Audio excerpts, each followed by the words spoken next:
Hi and welcome back. In today's video it's about how we can prevent catching coronavirus and how we can potentially prevent other people from getting it if we are carriers or if we don't even know we have it because we're not showing any symptoms.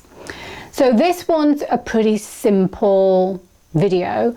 So I've got a cap and I think most people have a cap. So if I put the cap on, right, I've also got an acetate that I got from a report. You can see I just pulled it out. And the idea is to shove it in like that. And then you have it. And all I'm going to do is put a pin on this side and a pin on that side. So I'll do that. Here's my pins. I'll keep it up. Now this is just a quick measure that you would do, and I've taken the biggest pins, but obviously you don't need the biggest pins to do this. You just put one on this side.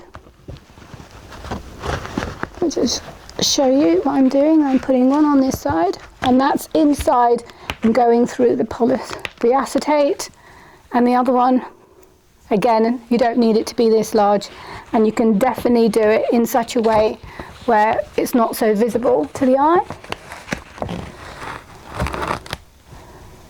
So just put it like that. It's just another idea in what you can use in order to ensure that you have a level of protection to prevent yourself and your family from getting the coronavirus. So if you enjoyed the video, please give me the thumbs up, subscribe, and until my next video, goodbye for now.